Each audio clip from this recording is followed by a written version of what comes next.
Hello नमस्कार, मैं हूं दीपक और आप देख रहे हैं डीएसके टॉक्स। तो कैसा लगा आपको बिग बॉस का मजाक।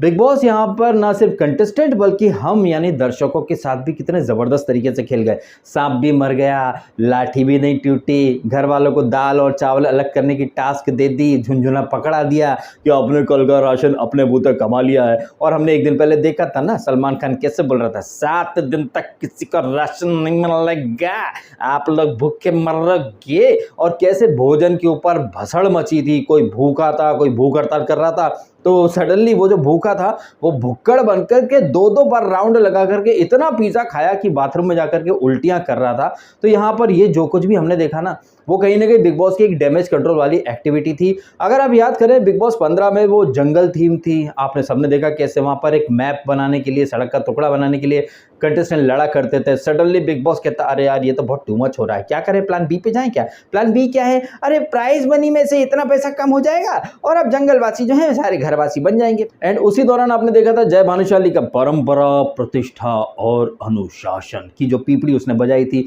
तो कैसे लौट के बुद्धू वहां पर जंगलवासी से घरवासी बने थे, वो बिग बॉस का प्लान बी था। ऐसे ही यहां पर बिग बॉस ने सोचा यार कि रात को तो प्लान ए अपन लोगों ने इंप्लीमेंट कर दिया, गौतम को अपन ने बलि का बकरा बनाया, वो तो कप्तान बनना भी नहीं चाहता था, लेकिन सलमान ने बोला एक काम करो 10 सेकंड और देता हूं, सोच लो 10 9 8 7 6 5 4 3 2 1, अरे बन गया कप्तान, बन गया बन गया बन गया बन गया। पहले इन लोगों ने खुद आग लगाई, उसके बाद बाल्टी लेकर के खुद पहुंच गए, अरे आग बहुत लग गया, क्या करें, बुझा दें क्या, क्या करें इसके लिए। अब ये जो आग बिग बॉस ने लगाई थी इसे बुझाने के लिए क्या करें, क्योंकि साजिद ने जो भूख हड़ताल की पीपड़ी बजाई थी, बताइए बिग बॉस के अंदर असहयोग आंदोलन चला था, इसकी अर्चना की वो सजा वाली कैप्टनसी के दौरान नॉन कोऑपरेशन मूवमेंट, अब यहाँ पर भूख हड़ताल चल रही थी, हम नहीं खाएंगे, खाने भी नहीं देंगे, हम नहीं खाएंगे। और मैं आपको सच बता रहा हूँ, ये जो भूख हड़ताल का मुद्दा था ना, ये साजिद खान ने जो बिगुल बजाया कि हम खाना नहीं खाएंगे, अरे ये इतना फालतू मुद्दा था, मतलब जिसकी कोई हद ही नहीं। ये सब लोग रात को बवाल कर रहे थे कि हमारा खाना छीन लिया, खाना छीन लिया, बताओ हम लोग क्या खाएंगे। अबे रात को तुम लोग कह रहे थे कि हम क्या खाएंगे, सवेरे तुम बोल रहे थे हम नहीं खाएंगे कुछ भी। अबे तो मतलब डिसाइड कर लो तुमको करना क्या था। इसलिए साजिद खान का ये बेफालतू का जो भूख हड़ताल का मुद्दा था ना, ये मुझे कतई जस्टिफाइड नहीं लगा। और इस मुद्दे को शिव ठाकरे कहिए, एमसी स्टैन कहिए, अब्दू कहिए, और निम्रत बेमन से, आधे अधूरे मन से सपोर्ट कर रही थी, और वही निम्रत जाकर के थोड़ा बहुत खा भी रही थी। तो ये इतना बेफालतू मुद्दा था ना, मतलब इस मुद्दे के ऊपर तो इनकी तगड़ी बैशिंग होनी चाहिए कि भाई तुम करना क्या चाहते थे यार, चित भी तुम्हारी पट भी हमारी। रात को इतना बवाल काट दिया कि भाई खाना छीन लिया, खाना छीन लिया, खाना छीन लिया। सवेरे आप खुद खाना फेंक रहे थे कि हमें नहीं खाना, हमें नहीं खाना, हमें नहीं खाना। और मतलब साजिद की भूख हड़ताल की पीपड़ी के चक्कर में शिव का, गौरी का, स्टैन का, एंड कौन थी और ये तीन ही थे ना, और अब्दू, हाँ, इन सब का भी उपवास हो गया। लेकिन कैसे बिग बॉस ने इनको भर भर के कोल्ड ड्रिंक पिलाया, पिज्ज़ा खिलाया। तो हम क्यों ना माने कि जैसे यहाँ पर कन्फेशन रूम में पार्टी दी बिग बॉस ने, क्या गारंटी है कि वो कंटेस्टेंट जो कि अल्कोहलिक हैं, जिन्हें दारू चाहिए ही रहती है, क्या गारंटी है कि बिग बॉस वहाँ पर उन लोगों को दारू नहीं पिलाता होगा। क्या गारंटी है कि बिग बॉस अंदर खाने में बहुत सारी बातें नहीं बताता होगा। क्या गारंटी है कि ये जो बाहर जो हम हैशटैग वगैरह देखते रहते हैं ना कपल्स के, जैसे ये प्रियंकित है, या फिर मुझे आज मैंने देखा वूट पर नोटिफिकेशन आया टीशा करके, ये टीना एंड शालीन का टीशा, बीबी कपल करके वूट पर एक अलग ही ये लोग हैशटैग बनाते हैं। लेकिन कहने को करण जौहर कहिए, शेखर सुमन या फिर सलमान खान क्या बोलते हैं, ये कोई कपल शो नहीं है, लव लपाटा करके आगे नहीं जाते। जब लव लपाटे की जरूरत नहीं है तो ये हैशटैग कैसे बन जाते हैं, टीशा, प्रियंकित, और क्या पता कुछ दिन में गौशा भी या फिर शागो बन जाए, सौंदर्या और ये गौतम का कुछ हैशटैग वगैरह बन जाए। तो यही आप समझ जाइए, मेकर्स की बातें इज इक्वल टू गधे की लातें। खुद वो लोग साइलेंटली हैशटैग बनवाते हैं, कपल्स बनवाते हैं, और फिर वीकेंड पर सलमान बोलता नहीं यार कोई भी स्क्रिप्टेड एलिमेंट नहीं उठता है, जो भी करते हैं कंटेस्टेंट अपनी मर्जी से करते हैं, हम किसी को इंस्ट्रक्शन नहीं देते, दिल को बहलाने को गालिब ख्याल अच्छा है। अच्छा, ये गधे की लाते से मुझे याद आई अर्चना और प्रियंका की बातें। प्रियंका और अर्चना का जो बॉन्डिंग, दोस्ती,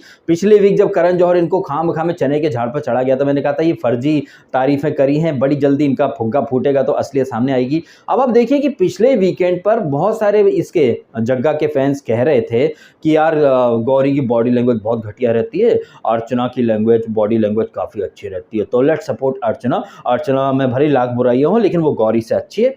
अब जैसे अंदर प्रियंका थूक करके चाटेगी, बाहर उसके फैंस भी थूक करके चाटेंगे। आप लिख करके रख लीजिएगा, कल जिस तरह से एपिसोड का जो हमने प्रोमो देखा है वहां पर अर्चना और इसकी खास बेस्टी, जिसको अर्चू अर्चू अर्चू तू कैप्टन बन गई, अर्चू तू कैप्टन बन गई, अर्चू अर्चू अर्चू की पेपड़ी बजाने वाली प्रियंका उर्फ जग्गा कैसे यहाँ पर उसी अर्चू की बैंड बजाएंगी, ये हम कल के एपिसोड में देखेंगे। और अर्चना और प्रियंका की फाइट के साथ हमें दिखेगा big bulletin with Shekhar Suman, जिसका की प्रोमो हमने कल भी देखा था, उसका प्रोमो हमने आज भी देखा है, लेकिन आज बिग बुलेटिन नहीं आया बिकॉज यहाँ भोजन की भसड़ इतनी कुछ ज्यादा थी कि भसड़ के चक्कर में एपिसोड गड़बड़ हो गया। तो अब ये शेखर सुमन वाला बुलेटिन हमें कल देखने को मिलेगा एंड वहां पर भी हमें वही चीजें देखने को मिलेंगी जो कि हमने आज देखी और कल के एपिसोड में भी देखी। अब तो देखेगा मेरा क्रोध, अब मैं इसको कप्तानी से हटाने के बाद भोजन ग्रहण करूंगा, अब मैं इसको मिडिल फिंगर भी दिखाऊंगा। अब मैं देखना चाहूंगा वीकेंड का वार में सलमान खान कुछ बोल पाएंगे या नहीं बोल पाएंगे। ये वही सलमान खान जिसने बिग बॉस 14 में रुबीना की पिंकी फिंगर पे बड़ा वाला पहाड़ तोड़ के रख दिया था। यहाँ तो साजिद खान है कौन यार? फराह खान का भाई है, लुक्खा सा डायरेक्टर है जिसने हमशक्ल, हिम्मत वाला, हाउसफुल जैसी घटिया फिल्में बनाई हैं। क्या साजिद खान कोई WWE का रेसलर है? चल अभी स्कोर सेटल कर लेते हैं, मिडिल फिंगर दिखाते हैं, मुंह तोड़ दूंगा, चल। अरे भाई साहब, ऐसा लग रहा था कि भाई सारी एक्टिंग वो यहीं करके दिखाएगा। मतलब किस बात का घमंड है साजिद खान को? वो फराह का भाई है, सलमान को जानता है, क्या इन चीजों का घमंड है क्या? शायद हो भी सकता है भाई, इसी वजह से वो इतना वायलेंट बिहेवियर दिखाने के बावजूद कोई उसके खिलाफ एक स्टैंड नहीं ले रहा, जिसके बारे में यहाँ पर टीना बोलती भी है ना। अब मैं टीना को पसंद करूं या ना करूं, लेकिन यहाँ पर इस एपिसोड में टीना ने एक चीज बोली जो कि मैं उससे कंप्लीटली अग्री करता हूँ, इत्तेफाक रखता हूँ कि यार गौरी के टाइम पर तो सब खड़े हो गए थे, शालीन तुम्हारे टाइम भी ये साजिद खान बोल रहा था कि I am not feeling safe in this house with Shalin, लेकिन वही साजिद खान यहाँ ग्लास तोड़ रहा है, प्रॉपर्टी तोड़ रहा है, बिग बॉस की प्रॉपर्टी का नुकसान कर रहा है, और यहाँ तो मिडिल फिंगर भी दिखा दी, लेकिन साजिद के अगेंस्ट कोई कुछ नहीं बोल रहा है। इनफैक्ट शिव ठाकरे जो कि अच्छा जा रहा था, लेकिन साजिद को ब्लाइंडली सपोर्ट करने की क्या जरूरत है? ओ अच्छा हाँ, शायद शिव ठाकरे समझ गया था कि वो अगर साजिद के साथ रहेगा तो जाहिर सी बात है उसके साथ अब्दू भी है, और तो साजिद खान और अब्दू को तो सलमान खान कुछ बोलेंगे नहीं, और कहीं ना कहीं ये फायदे का सौदा साबित हुआ। खाने को दिन भर कुछ नहीं मिला, लेकिन रात को तो भाई आज की पार्टी मेरे तरफ। यहाँ पर मेरी से कवि का मतलब है मेरी मतलब साजिद, क्योंकि जिस तरीके से कन्फेशन रूम में जब अब्दू, निम्रत एंड स्टैन जाते हैं तो साजिद खान क्या कहता है? Abdu eat whatever you want. अच्छा, जैसे कि ये साजिद खान ने लंगर खोल रखा था वहां पर। हाँ, मतलब बिग बॉस ने लंगर खोला is equal to Sajid Khan ने लंगर खोला, because Farah Khan temporary host बन के तो आती ही रहती हैं। तो यहाँ पर सलमान को फोन गया होगा, सलमान ने शीतल, मनीषा इनको फोन किया होगा। Oh my god, what the hell is happening? Sajid is not eating anything, Abdu is not eating any. Oh my god Sheetal, I don't know anything, please do whatever but make sure Abdu and Sajid gets proper food. तो यहाँ पर इस चक्कर में साजिद और Abdu के साथ साथ सबकी लग बनी। और हाँ, निम्मो की उसने पहले सौंदर्य जब उसको खाना देने तब भी खा लिया, और अंदर जाकर बेशर्मी से फिर से खा लिया, फिर डबल चक्कर लगा के फिर से खा लिया। वाह वाह वाह। इस तमाम चक्कर में वो लोग जो कि पूरे दिन भर पीछे पीछे घूमते रहे कि साजिद सर खाना खा लो। स्पेशली गौतम के लिए मुझे काफी बुरा फील हुआ, हालांकि मैं गौतम को गर्दुल्ला गौतम बोलता हूँ, इस सौंदर्य शर्मा, आज मैं सौंदर्य बोल रहा हूँ क्योंकि वो अच्छी गई थी। यहाँ पर प्रियंका भी अच्छी गई है, यहाँ अंकित भी अच्छा गया है, इसलिए मैं नाम ले रहा हूँ, अदरवाइज मैं जग्गा मग्गा या फिर अल्फा डेंसिस फीमेल शर्मा दो दांत वाली बोलता और गर्दोला गौतम बोलता। लेकिन यहाँ इस एपिसोड में ये सब लोग सही गए हैं, अकेला शालीन है जो कि मंदिर का घंटा बनना डिजर्व करता है, तो उसको तो जबरदस्त तरीके से बिग बॉस ने झाड़ के भी रख दिया। और जो आईना दिखाया, जो स्पेशली पहले तो शिव ठाकरे ने दिखाया आईना की, रात को बड़ी बड़ी बातें कर रहे थे, मैं इसके हाथ का नहीं खाऊंगा, मैं ऐसा नहीं लूंगा, मुझे बिग बॉस देकर तो खाऊंगा। आहा, रात को स्टैंड लिया, सवेरे होकर के रह गए। गौतम भी खुश होकर के रह गया, वैसे बड़ी बड़ी बातें कर रहा था कि शालीन ऐसा वैसा, इसका जो दिखावे वाली एक्टिंग करी थी इसने वो जेन्युइन नहीं थी। एंड कन्फेशन रूम से बाहर आने के बाद इसका शालीन का और इनका होता रहता पंगा, लेकिन एंड में वापस से रंगा बिल्ला की जोड़ी, मतलब ये शाणे कौए फिर से कहाँ गिरते हैं, वहां गिरने के लिए वापस से इनका गठबंधन फिर से एकजुट हो गया। यहाँ पर इस एपिसोड में कुछ बहुत मेजर चीजें तो नहीं हुई हैं, बिग बॉस का जो एक प्लान बी था वो यहाँ पर इंप्लीमेंट कर दिया गया, और ये प्लान इंप्लीमेंट इसलिए हुआ क्योंकि साजिद और अब्दू कुछ खा नहीं रहे थे, उनके चक्कर में स्टैन, गौरी और ये अपना शिव ठाकरे भी नहीं खा रहा था। वहीं सौंदर्य बहुत ज़्यादा पॉजिटिव लगी है, गौतम बहुत ज़्यादा पॉजिटिव लगा है, मुझे पता है कि एक दो दिन बाद वो जाकर के घटियापंती करेगा। और एक चीज़ आप देखिए कि गौतम जो कि कप्तान बनने के लिए इतना ज़्यादा डेस्परेट था, और इस कप्तानी को कमाने के लिए उसने दुनिया जहां से पंगे ले लिए, लेकिन क्या उस कप्तानी की उसे कद्र है? ये वही गौतम है जिसकी कप्तानी बिग बॉस ने छीन ली थी, उसे हकाल दिया था। एंड इस एपिसोड में बिग बॉस ने एक वार्निंग दे दी इसको गौतम को कि गौतम, कप्तान बनने के लिए तुमने दुनिया जहान से पंगा लिया, लेकिन तुम खुद अंग्रेजी में बात कर रहे हो, तुम्हें कदर नहीं है क्या?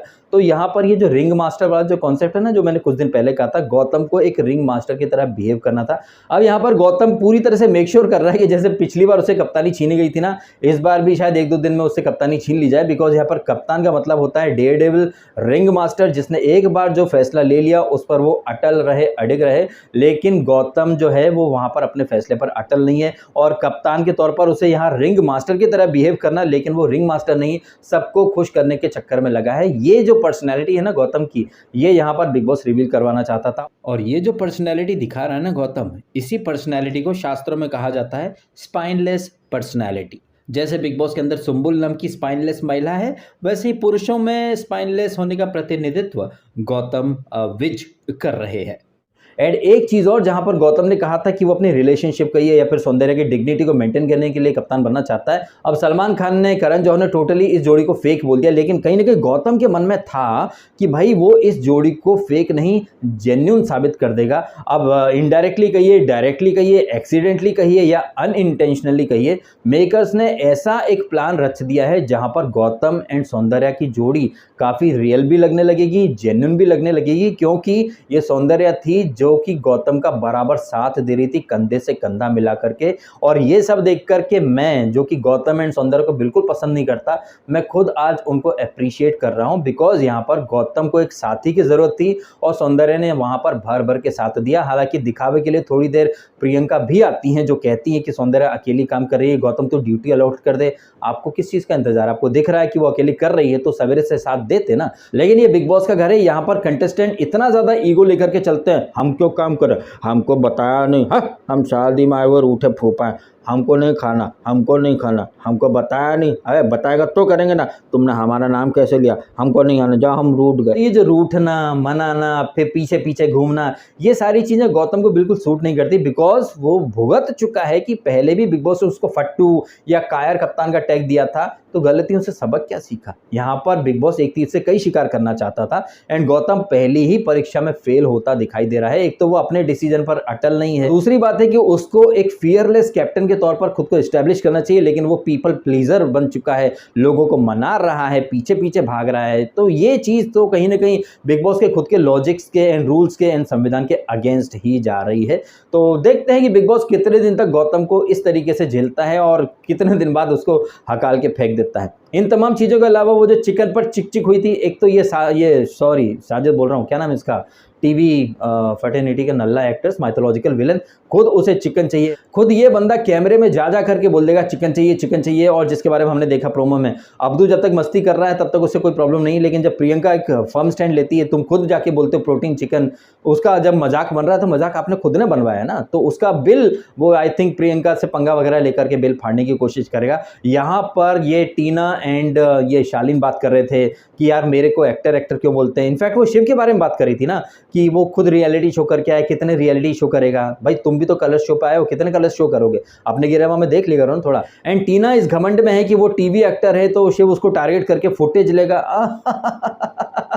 आप लोग ऐसा कर क्या रहे हो जो आपसे कोई फुटेज लेगा? और जो बात शिव ने कही वही बात सारे कंटेस्टेंट, इनफैक्ट खुद बिग बॉस ने कर दी कि अपना एक्टिंग का ऑडिशन बंद करो। ये टीना एंड शालीन खुद को जितना क्लासी, सोफिस्टिकेटेड एंड बाकी लोगों से बहुत ऊपर दिखाते हैं, ये उतना ही और ज्यादा नीचे गिरते चले जाते हैं। और इनको हर एपिसोड में कहीं ना कहीं ऐसे मोमेंट मिल ही जाते हैं जहां इनकी घनघोर बेइज्जती हो जाती है। जैसे कि शालीन यहाँ पर कह भी रहता ना, वाई बिग बॉस इज बजाउंग मी सो मच, आप ऐसे काम कर रहे हो इसलिए बिग बॉस आपको बजा रहा है। उसके बाद आप अपने जस्टिफिकेशन में बोलते रहते हो कि भाई मैं तो ऐसा ही हूँ, मैं तो ऐसा ही हूँ, जबकि हकीकत में शालीन को और टीना को ये चीज़ महसूस करनी चाहिए कि वो वाकई में बहुत ज़्यादा गलत जा रहे हैं। हर वीकेंड पर शालीन को बैशिंग मिलती है, क्यों मिलती है? क्योंकि वो ओवर द टॉप रिएक्शन दे देता है।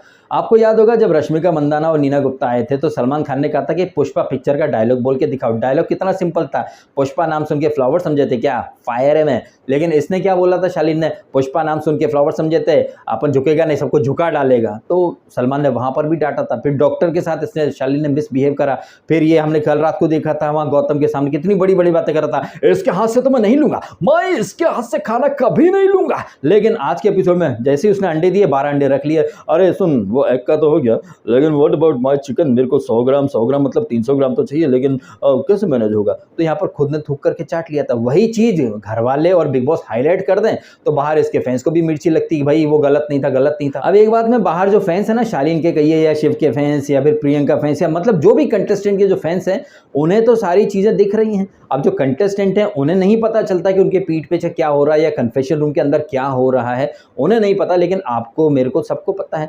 जब आपको अपनी आंखों के सामने सारी साइड की स्टोरीज दिख रही हैं, उसके बावजूद आप कैसे कह सकते हो कि शालीन एकदम सही है, टीना एकदम सही है, या फिर अंकित बहुत एनर्जी से भरपूर है, या फिर सुम्बुल वो तो यहाँ पर भी कुछ नहीं कर रही थी, उसका कोई फर्म स्टैंड, ओपिनियन, इन्वॉल्वमेंट है ही नहीं। यहाँ तक कि अंकित भी अब थोड़ा सा इन्वॉल्व होने लगा है। जिस तरह से उसने डायलॉग दिया था कि पेट की आग से भी बड़ी है लालच की आग, उसके वन लाइनर्स अच्छे लगने लग गए हैं, वो इन्वॉल्वमेंट भी दिखा रहा है। और प्रियंका जब उसे बोलती भी कि घुस जा भाई, चौड़ में घुस जाएगा, कोई हाथ थोड़ी उठाएगा, और अगर उसने हाथ उठाया भी तो वो बाहर हो जाएगा। तो यहाँ पर अंकित थोड़ा सा कहीं ना कहीं ट्रैक पर आने लगा है। लेकिन व्हाट अबाउट सुम्बुल, सुम्बुल बिल्कुल ट्रैक पर नहीं आती। बिग बॉस ने बोला था ना इसको, शालीन को, कि तुम्हारा और सुम्बुल का जो भी कुछ बाहर है हम उसके बारे में नहीं बोलेंगे। अब इसके बारे में इनको परेशानी हो गई कि बाहर क्या है, बाहर क्या, बाहर क्या है वो आपको अच्छे से पता होगा, लेकिन आप शो में एक्टिंग कर रही हो।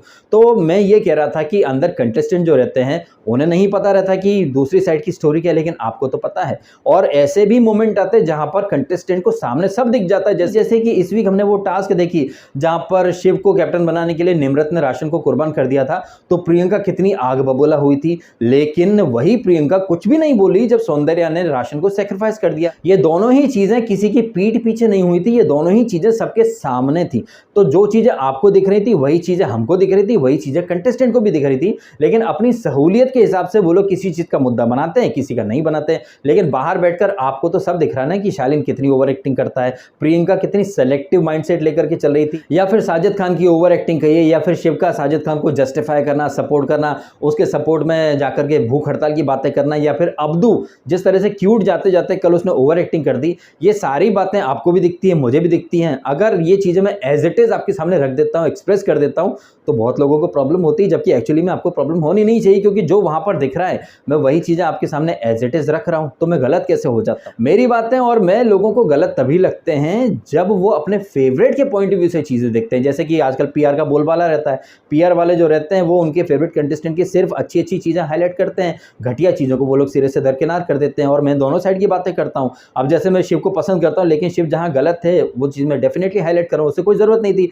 साजिद खान की बातों में आने की। यहां पर सबको अपना अपना पेट है भाई, अपनी अपनी भूख है, अपनी अपनी इच्छाएं हैं, अपनी अपनी जरूरतें हैं। तो यहाँ पर खाना तो सबको खाना ही था, अल्टीमेटली आपको खाना ही पड़ा ना। और बिग बॉस ने वो दाल में से चावल अलग करवा करके झुंझुना पकड़ा दिया। अब ये कंटेस्टेंट, मतलब क्या फायदा, क्या मिला, मतलब आपको मिला क्या ये भूख हड़ताल करके? एंड ऑफ द डे आपको खाना भी खाना पड़ा, और कल से जो नॉर्मल फूड होगा आपको वही खाना पड़ेगा। तो इतनी ओवर एक्टिंग, इतना बवाल, इतना एक स्टैंड लेने की पीपड़ी बजा करके क्या मिला? अल्टीमेटली तो गौतम की कैप्टनसी में आपको काम भी करना पड़ेगा। तो जो काम आपको डे वन से करना है उस काम के लिए आप नहीं, डे वन को नहीं करो, मैं तो स्टैंड लूंगा, ये करूंगा, और आपको दूसरे दिन सारे काम करने पड़ जाएंगे, तो कहां टिका आपका स्टैंड? इससे बेटर तो ये था कि भाई रात गई, बात गई, थोड़ा मेच्योरिटी से चलते। अब क्या है कि भाई सांप तो निकल चुका है, लाठी पीटने से क्या फायदा? ये भूख हड़ताल और ये बगावत का बिगुल बजाने के बजाय अगर ये लोग ढंग से चलते हैं, मेक श्योर करते कि आज नहीं तो कल गौतम कोई ना कोई ब्लेंडर तो जरूर करेगा, उसका वेट करते, जहां लोहा गर्म होता मार देते हथौड़ा, तो गौतम भी इतना पॉजिटिव निकल करके नहीं आता और सौंदर्या को भी इतना ज्यादा लाइमलाइट या फिर स्पेस या फुटेज नहीं मिलता। लेकिन इन लोगों ने सबने, मतलब क्या है कि भाव आवेश में आ गए, इमोशनल हो गए, और कहीं ना कहीं खुद को ही बेवकूफ साबित कर दिया इन लोगों ने। पूरा वो, मैं इसकी कप्तानी छीनूंगा तभी खाना खाऊंगा, मैं खाना नहीं खाऊंगा, मैं फोड़ डालूंगा, ये वो, ये सब करके साजिद खान क्या कर रहा है। एंड यहाँ पर साजिद खान को समझाने के लिए जब गौतम आता तो गौतम एक चीज बोलता है, एक डायलॉग बोलता है, क्या आपने जिंदगी में कोई मिस्टेक नहीं करी क्या? आप उस मिस्टेक को कवर करने की कोशिश करते हो ना। ये बात गौतम ने बहुत सही कर। तो साजिद खान क्या बोलता है, उसने ऐसी कोई गलती नहीं करी जहां दूसरे को नुकसान हुआ हो। अच्छा, ये जो इतनी सारी लड़कियों के साथ जो तूने वो जो कुछ भी किया, क्या उनका नुकसान नहीं था क्या? उनका करियर कहिए, उनकी लाइफ तूने बर्बाद नहीं की क्या? तो यहाँ पर once again unintentionally finally makers ने कुछ ऐसा कर दिया कि उससे साजिद खान का असली चेहरा दुनिया के सामने दिख गया है। वो साजिद खान जो इस सीज़न में सबसे ज़्यादा समझदार, सबसे सेंसिबल और सबसे सीनियर होने का दावा करता है। सीनियर तो खैर वो है ही सही, उसमें दावे की बात नहीं है, लेकिन वो साजिद खान जो इंडस्ट्री में 20-25 साल 30 साल से है, जो कि डायरेक्टर है, जिसे पता है इमोशंस क्या हैं, कैसे क्या बाहर चीज़ें दिखेंगी। लेकिन इस so called sensible Sajid Khan का, सीनियर साजिद खान का, एक्सपीरियंस्ड होल्डर साजिद खान का खुद के इमोशंस पर कोई कंट्रोल है क्या? जिस तरह से साजिद खान ये छोटी-छोटी बात पर मारने की बातें करता है, मिडिल फिंगर दिखाता है, क्या गारंटी कि ये जो बाहर मोलेस्टेशन के आरोप लगे थे ये गलत आरोप हैं? क्या पता इसने सच में ऐसा कुछ किया हो और यहाँ पर सिर्फ ढोंग कर रहा था और इसकी ढोंग की पोल पट्टी खुल गई है। एंड साजिद खान की इस नल्ली सी भूख हड़ताल को जिस तरीके से इसने शिव ने, स्टैन ने, गौरी ने, अब्दू ने डिफेंड करने या सपोर्ट करने की कोशिश करी है, मुझे तो ये टोटल बकवास लगा है। क्योंकि जब रात को आप खुद कह रहे थे कि भाई हम क्या खाएँगे, हमारा खाना छीन लिया। मॉर्निंग में उठ कर के आप सब बोलने लगते हो कि हम तो भूख हड़ताल पे जाएँगे, तो मतलब आप भी तो मतलब इनडायरेक्टली गौतम ने जो किया वो चीज़ आप भी कर रहे थे, हैं? तो गौतम ने गलत क्या किया? जब आप खाना खाना ही नहीं चाहते हो, तो गौतम ने राशन कुर्बान करके क्या गलत किया, हैं? ये चीज़ कोई नहीं समझ रहा है। अब ये रहा है मेरा रिएक्शन रिव्यू बिग बॉस के इस एपिसोड के बारे में, जहां पर भोजन, भूख हड़ताल, भुक्कड़पंती, भसड़, साजिद का मिडिल फिंगर दिखाना, इसका शालीन का प्रियंका के ऊपर चढ़ पड़ना, बदतमीजी और दुनिया भर की वो भसड़पंती करता रहता है। खुद भर के ओवर एक्टिंग करता रहता है, लेकिन 1% के लिए भी वो कबूल नहीं करता कि वो वहां पर एक्टिंग कर रहा है। जबकि बाहर से देखने पर क्लियरली दिख रहा है कि साजिद एंड टीना दोनों मिल करके फेक पंती कर रहे हैं, एक्टिंग ही कर रहे हैं, जिसको कि शिव ठाकरे ने काफ़ी अच्छे से पकड़ लिया था। और जो उसका मोनोलॉग था वो काबिले तारीफ था। जिस तरीके से उसने पॉइंट ऑफ व्यू रखे अपने सारे घर वालों के बीच में, मुद्दे की बात, रात को बहुत उड़ रहे थे, सवेरे फुस हो करके रह गए। और ये चीज़ अगर आपको आज सही लग रही है तो आगे भी सही लगनी चाहिए। तो उस बंदे ने अपनी बात कह दी, वहां पर वो सही लगा मुझे। लेकिन जिस तरीके से शिव ने या फिर स्टैन ने साजिद को ब्लाइंडली सपोर्ट करने की कोशिश करी, मैं उस चीज़ से बिल्कुल भी अग्री नहीं करता हूं। क्योंकि साजिद टोटली गलत गया। वो मरने मारने की बात कर रहा था, वो मिडिल फिंगर दिखा रहा था। ऐसी चीज़ों के ऊपर तो बैशिंग क्या मतलब, इसको तो हकाल के निकाल देना चाहिए। लेकिन इससे कोई वैसी बात नहीं करेगा जैसे कि करण जौहर ने गौरी से बातें की थी ना, तुम्हारा इंटेंट वैसा था, ये था वो था, तुम घर में रहने लायक नहीं हो। लेकिन साजिद खान के सामने कोई इस तरीके से बात नहीं करेगा, बिकॉज वो खुद बुली इंडस्ट्री का पार्ट है ना, बॉलीवुड का पार्ट है वो। आपका क्या मानना है इन तमाम बातों के बारे में, आप कमेंट करके अवश्य बताइएगा। वीडियो यदि आपको ये अच्छा लगा है तो इसे लाइक अवश्य करें एंड करें चैनल को सब्सक्राइब यदि आपने नहीं किया तो। आपने समय निकाला, वीडियो देखा, आपका बहुत बहुत धन्यवाद। Thank you so much.